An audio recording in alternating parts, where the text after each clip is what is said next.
plus tu t'approches, plus il s'éloigne. Mais si tu apprends à créer le bon vide, ce sera lui qui ne pourra plus rester loin de toi. Il existe une forme de distance qui ne détruit pas l'amour, elle l'allume. Une distance subtile, invisible, qui transforme ton silence en attraction, ton absence en mystère et ton indépendance en obsession. T'es-tu déjà demandé pourquoi plus tu le cherches, moins il te cherche? Pourquoi plus tu te rends disponible, plus il te considère acquise? Ce n'est pas de la faiblesse, c'est de l'énergie. Et aujourd'hui, tu vas apprendre à l'utiliser à ton avantage. Dans cette vidéo, je vais te révéler la psychologie invisible de la distance magnétique, un art délicat qui réveille l'intérêt, le désir et l'admiration. Il ne s'agit pas de jeu de manipulation, mais d'une transformation qui commence en toi. Je vais t'accompagner à travers 5 vérités essentielles que chaque femme devrait connaître pour être inoubliable, désirée et choisie. Pourquoi la peur l'éloigne la différence? Entre distance punitive et distance séduisante, l'art de créer le vide, le moment décisif de son retour et le secret final pour ne plus jamais perdre ton trône, prête à devenir cette femme qu'on n'oublie jamais? Alors reste avec moi, chaque mot peut changer ton histoire. Le secret de la distance magnétique. Imagine un homme qui pense à toi même quand tu n'es pas là. Pas parce que tu le poursuis, pas parce que tu le contrôles, mais parce que ton absence est devenue impossible à ignorer. C'est ça, la puissance de la distance magnétique. Ce n'est pas une fuite, ce n'est pas un jeu. C'est un retour à toi-même, si vrai, qu'il en devient obsédé.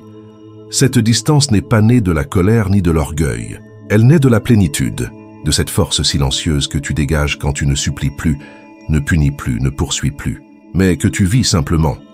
Carl Jung disait « Ce que tu refuses te domine, ce que tu acceptes te transforme ».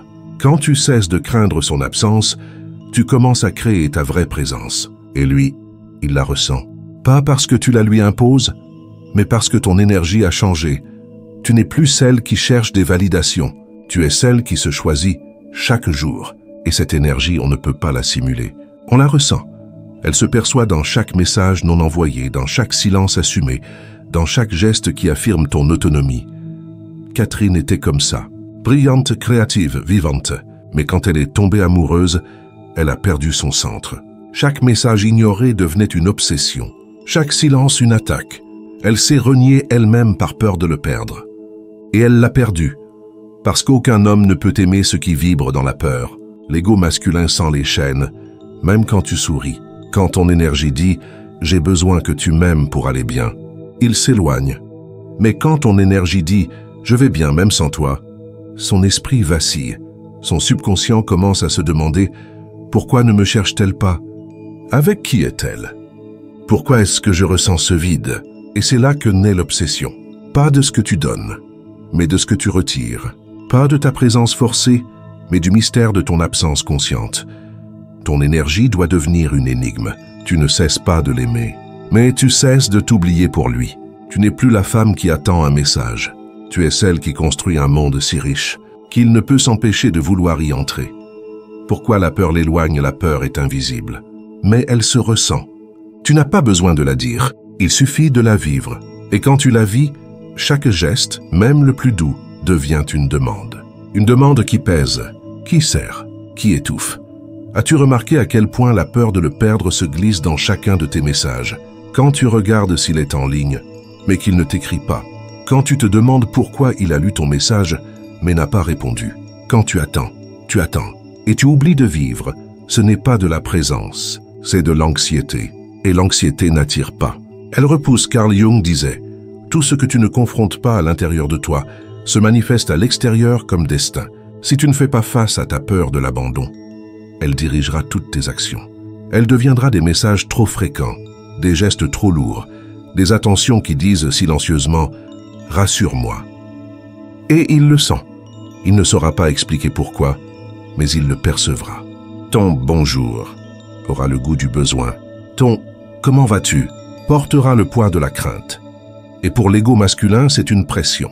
Peu importe l'amour que tu y mets, si l'énergie derrière dit « j'ai peur que tu me quittes », s'il s'éloignera. Laisse-moi te raconter une histoire vraie. Olga était douce, attentionnée, toujours présente. Mais chaque message qu'elle envoyait à Dimitri venait de la peur. Et lui, jour après jour, devenait plus distant. Jusqu'au jour où Il a cessé de répondre. Pas parce qu'il ne ressentait rien, mais parce que son énergie était devenue une étreinte trop serrée, une caresse qui étouffe. La peur crée de la tension. La tension crée de la distance. Et la distance alimente encore plus de peur. Un cycle que toi seul peux briser. Comment? En revenant à ton centre. Pas en attendant un message, mais en t'écrivant à toi-même. Pas en poursuivant son attention, mais en cultivant ta propre essence. Car un homme ne fuit pas la femme qu'il aime. Il fuit la femme qui a oublié qui elle est. Quand une femme est guidée par la peur, elle se perd. Mais quand elle est guidée par la confiance, il ressent sa valeur, et alors il la cherche. Non par obligation, mais par désir. Distance punitrice versus distance magnétique, toutes les distances ne se valent pas. Certaines éloignent pour toujours, d'autres te rendent inoubliable. La distance punitive naît de la douleur. C'est une arme que tu utilises quand tu te sens blessé. C'est quand tu ignores ces messages, pour qu'ils ressentent ce que toi tu as ressenti.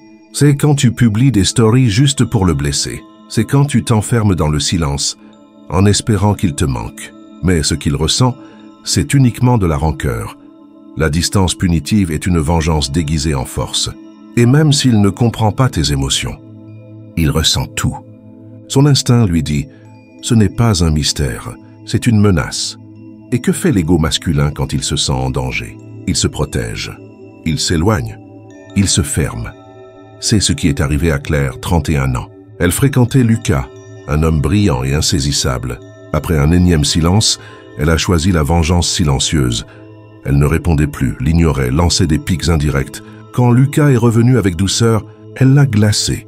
Après quelques tentatives, Lucas a lâché prise.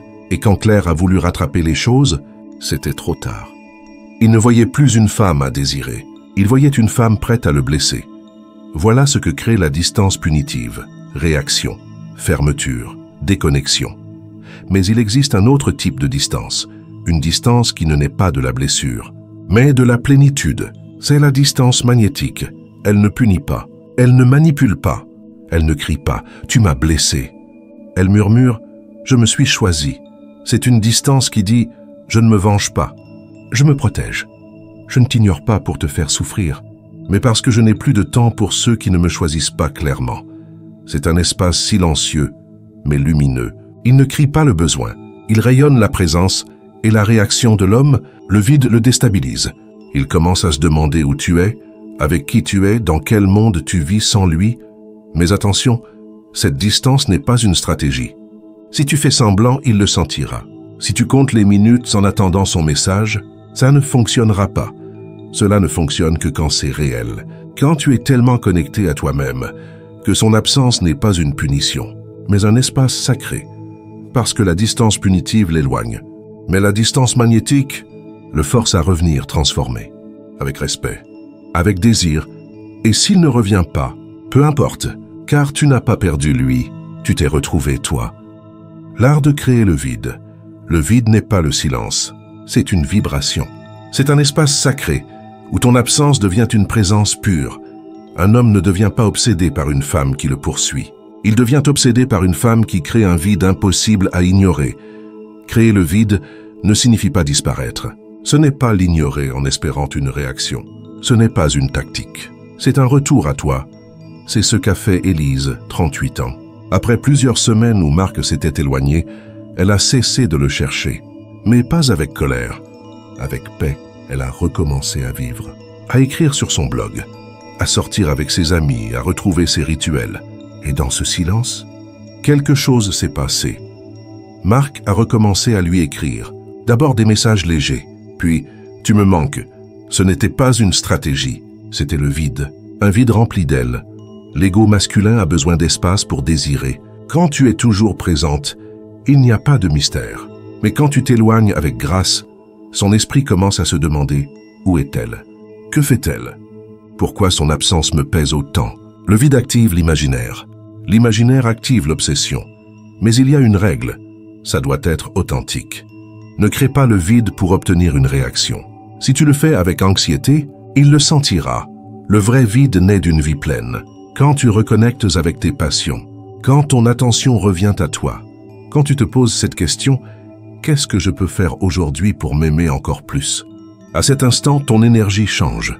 Tu n'es plus la femme qui attend, tu es la femme qui vit, et il le ressent. Il ne sait pas pourquoi, mais il te cherche. Pas par habitude, mais par désir. Parce que le vide n'est pas une distance froide, c'est une présence profonde. Ce n'est pas une punition, c'est une sélection. C'est la manière dont l'univers filtre ceux qui sont vraiment alignés avec toi. Une femme qui crée le vide n'est pas égoïste. Elle est sage. Elle sait que celui qui l'aime vraiment saura traverser ce vide pour la retrouver. Et celui qui ne le fait pas, n'était pas prêt, n'en valait pas la peine. Quand tu arrêtes de remplir le silence avec des mots inutiles, tu lui laisses l'espace de le remplir avec sa présence. Parce que le vide qui vient de ta plénitude est le champ magnétique le plus puissant qu'un homme puisse ressentir. Le retour, comment l'accueillir? Si tu as su créer le vide de la bonne manière, il reviendra. Parfois avec un message flou, parfois avec une excuse ridicule, parfois avec un simple « coucou ». C'est le moment le plus délicat, car la façon dont tu l'accueilles peut tout changer. Si tu réponds avec anxiété, il sentira que quelques mots suffisent à te faire tomber. Si tu réponds avec colère, il ne verra que ta blessure. Mais si tu réponds depuis ton centre, alors ton énergie devient irrésistible.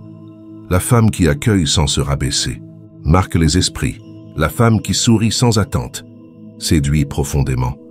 Ne réponds pas tout de suite. Respire. Reviens à toi. Quand tu écris, fais-le avec légèreté. Tu n'as pas besoin de tout dire. Tu dois juste lui faire ressentir. Ça me fait plaisir d'avoir de tes nouvelles. Mais je vais très bien aussi. Si vous vous voyez, pas de questions comme « Pourquoi tu as disparu ?» Tu ne dois pas lui faire ressentir de la culpabilité. Tu dois lui faire percevoir ta valeur. Regarde-le avec calme. Observe qui il est aujourd'hui, pas qui il était hier. Et que ta présence lui dise « Je suis ici par choix, pas par besoin. » Et ça le déstabilise. Parce qu'il ne s'attendait pas à un tel changement. Et ce changement le fascine. Un homme qui revient cherche un terrain familier. Mais s'il trouve une femme nouvelle, centrée, indépendante, il comprend qu'il devra mériter ton temps. Et c'est là que le jeu change. Tu n'as pas besoin d'être froide. Mais tu ne dois pas non plus paraître affamée. Sois claire, douce, forte. Et si en toi tu ressens de la peur, honore-la. Mais ne la laisse pas diriger ta réponse. Laisse ta version la plus évoluée répondre. Celle qui a appris à se suffire à elle-même. Qui ne cherche plus des validations, mais une vraie connexion. Et s'il repart un jour, tu ne te briseras pas. Parce que cette fois, tu ne choisis pas lui. Tu te choisis toi encore et encore. Maintenant tu sais, ce n'est pas ta proximité qui le lie à toi. C'est ta distance, pleine, consciente, vivante. Quand tu cesses de courir après, tu deviens magnétique. Quand tu retournes sur ton trône, il ne peut s'empêcher de vouloir y entrer. Et si cette vérité a résonné en toi, abonne-toi à la chaîne et laisse un like. Parce que chaque femme qui se choisit mérite une voix qui lui rappelle sa vraie valeur.